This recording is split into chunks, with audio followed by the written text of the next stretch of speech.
Hello everyone, Miss Whitbourne here and welcome to Wednesday's story.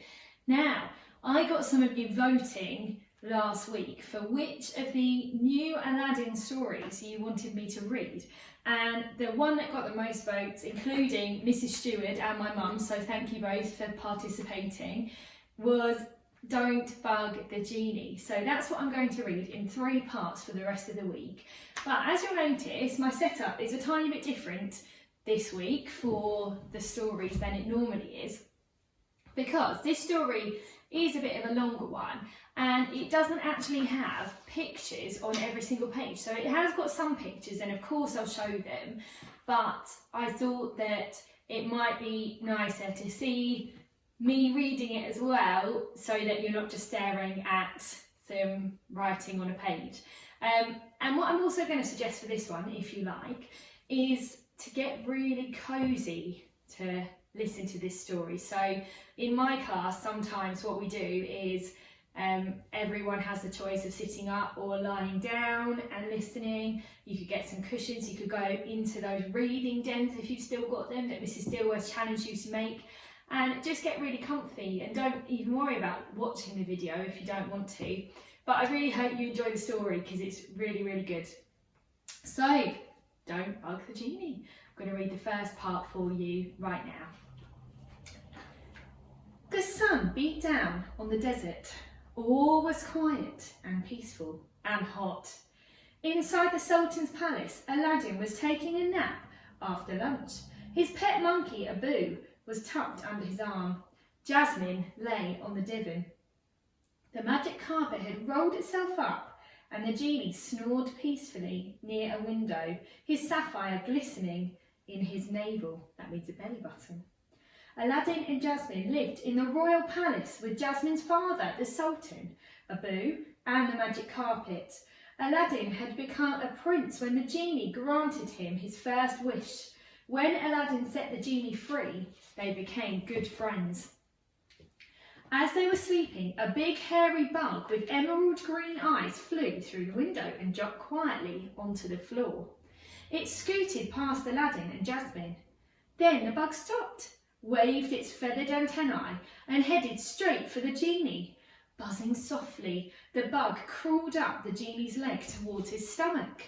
It gazed at the sapphire and grabbed it and ran down the genie's leg.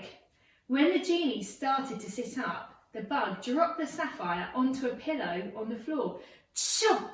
It bit the genie. Ow! The genie slapped his leg.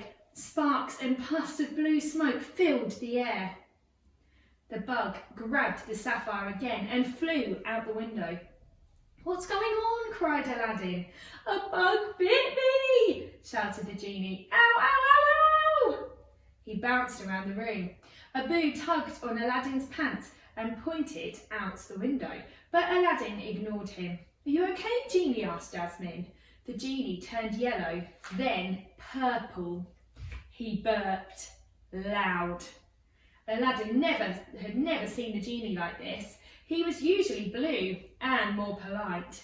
Aladdin shook his head. You can't be this sick from a bug bite. Violet bubbles popped out of the genie's mouth. He grabbed Aladdin's shoulder. I'm dizzy. He spun around. Whoa, easy boy. Watch out for the table, cried Jasmine. Boom. The genie sprawled across the rug. He burped again. Sorry, folks. It's okay, said Aladdin. The genie rubbed his leg. That little critter had some set of chompers. Aladdin helped the genie stand up. Jasmine rubbed the genie's leg with lotion. Try to get some rest, she said. Good idea, said the genie. Magenta steam popped out of his ears and swirled round his feet. Uh-oh, what's wrong? Asked Aladdin. The genie searched the floor. My new sapphire, it's missing. You mean that big blue thing that you had in your belly button? Said Aladdin. The genie touched his navel. Please, it's my new tummy treasure, my belly bauble. It's the latest style from the Orient. All the genies are wearing them. Don't worry, said Aladdin, patting his arm. It'll turn up. I hope so, said the genie. He put his other arm around Aladdin's shoulder. and burped again. Has this happened before? Jasmine asked him.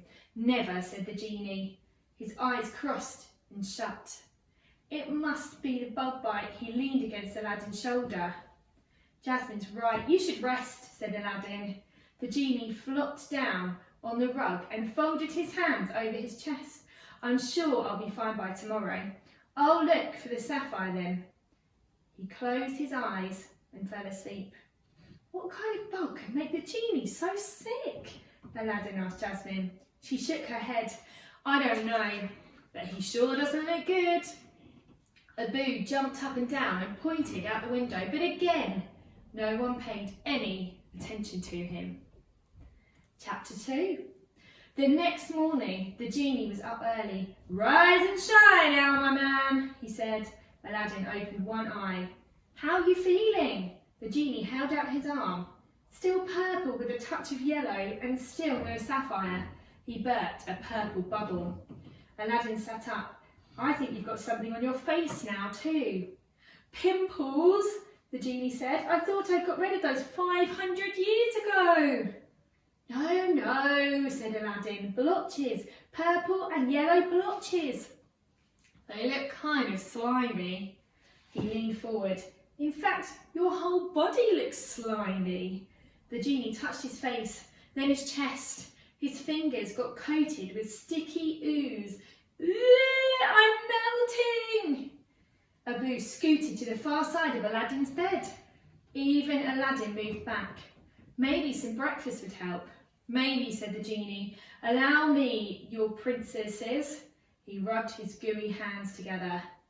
For our dining pleasure, a platter of fresh fruit. Perhaps some oranges, dates, figs. He snapped his fingers as best he could. A silver tray appeared on his palm. The genie sighed heavily. See that? At least part of me still works. He lifted the lid on the tray. Ah! The genie threw the tray full of beetles into the air. They scattered to the corners of the room. Oh boy, what do you say when we order takeout instead? Said the genie. Genie, what's happening to you? Asked Aladdin. I don't know, Al. I was fine until that bug bit me. Purple steam flowed from his ears. Help, I'm going to self-destruct. Let's not panic, said Aladdin. I'm taking you to Fatima. Now. Who? Fatima, she's a healer. Has she treated many genies? I'm not sure, said Aladdin. He unrolled the magic carpet, but it curled itself back up with a snap. What's wrong with you, carpet? I think it's my slime, the genie whispered. Or maybe my burps. The carpet wound itself even tighter. Never mind, we'll walk, said Aladdin. Coming, Abu? Abu shook his head. So Aladdin led the genie through the palace, down the grand staircase, and out into the courtyard, where they met Jasmine. When Jasmine saw the genie, she stared at him hard. You are definitely not better. What you are is a big sticky mess, she said. The genie lifted his arm. The morning sun shone down on his skin. Drip, drip. Just like a giant melting crayon, he said. Jasmine wrinkled her nose. Genie, you're not even funny anymore. Then Aladdin told her about Fatima. The genie turned to Aladdin. I'll get us a camel, he said. He snapped his fingers.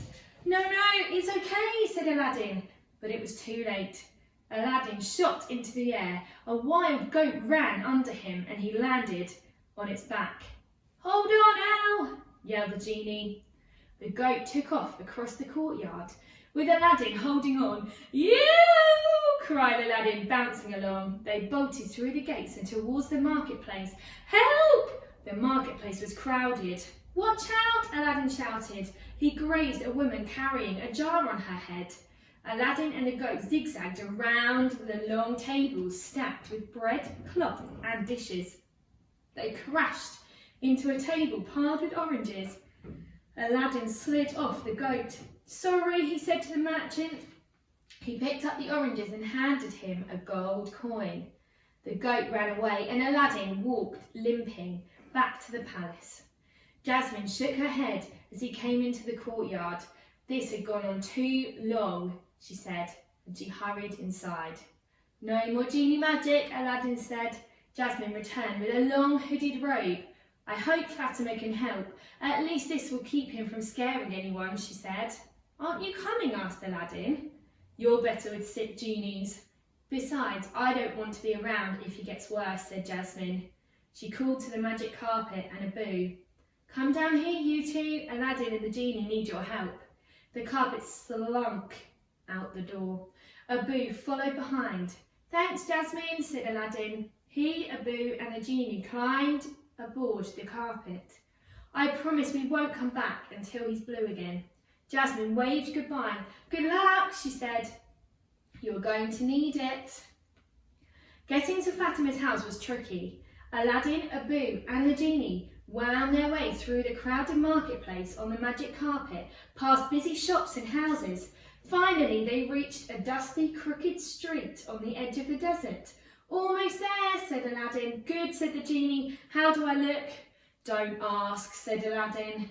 At the end of the street stood a small house. A spindly olive tree grew in front of it, and a heavy curtain covered the doorway. The carpet landed. Fatima, are you home? Called Aladdin. Depends, a voice called back. It's Aladdin, Fatima. Remember me? A tall, stout woman stuck her head out the door. She had a round, shiny face and wore bracelets on each arm. Ah, yes, the beggar boy I once cured. You'd eaten too many olives. She eyed his clothes. Have you come into some money, Aladdin? Actually, I came into a genie, Aladdin answered. You always were a clever one, she said. What can I do for you? Aladdin pushed the genie forward and peeled back his hood. Fatima's eyes grew dark. Is that your genie? Doesn't look too good. He's sick. His powers have gotten all mixed up, Aladdin answered. I don't do genies, she said. Only camels, elephants, monkeys and people. But Fatima, no exceptions. She turned and disappeared behind the curtain. The genie slumped against Fatima's house. I'm washed up. A broken genie is a worthless genie. I'm useless, purple blob. A lavender bubble slipped from his mouth and floated past the door. Pop! Then another. Pop! Aladdin patted his hand, then wiped his fingers on the genie's robe. Fatima pulled back the curtain. Either get that genie out of here or put a bucket under him. But I know you can help him, said Aladdin. He smiled. Please, Fatima, a great and powerful healer like you. Hee. As Fatima laughed, her jewellery bounced up and down. She looked at the genie. Well, what can you pay me? Bubbles, said the genie. Pop, pop, pop. 3 gold coins, said Aladdin. 6, said Fatima. Aladdin folded his arms. 5.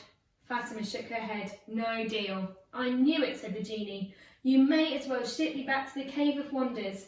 Okay, 6, said Aladdin. Don't be silly, genie. You're worth it. He started to pat the genie on the back again, then changed his mind. Bring the genie inside and take off his robe, ordered Fatima. The monkey and the rug can wait outside. The genie took up most of the room inside Fatima's house. It was filled with strange bottles and potions on the shelves. A faded rug lay on the floor. Stand still, Fatima said to the genie. I don't want a mess in here. She made him stand on an old cloth and then studied him from top to bottom. Doesn't look good. Tell me what happened. The genie explained about the bug bite. Said Fatima. Gooey. She poked the genie's cheeks and looked inside his ears. Can you heal him? Asked Aladdin. Nope, said Fatima. Doomed, wailed the genie. Fatima's eyes glittered. I can tell you what will though. Aladdin and the genie waited. Your genie got bitten by a jewel bug, Fatima said. Very rare. A jewel bug? What's that? Asked Aladdin. Looks like a bumblebee with big emerald eyes, Fatima replied. Its bite causes people to look and behave strangely. Great, said Aladdin. Did you have any jewels lying around? Fatima went on. That's probably what it was after. It collects jewels. The genie let out another wail. My new tummy trinket! I bet that sneaky critter stole my big blue sapphire. Fatima lifted her eyebrows. I'm very fond of sapphires myself, especially big ones. He. That's my belly bauble, said the genie. It's not for sale. N-O, no way. Fatima waved the genie off. Very well. She turned to Aladdin. To cure your genie, you must do 2 things. And tomorrow we'll find out what they are. Have a lovely day, everyone, and I will see you tomorrow. Bye.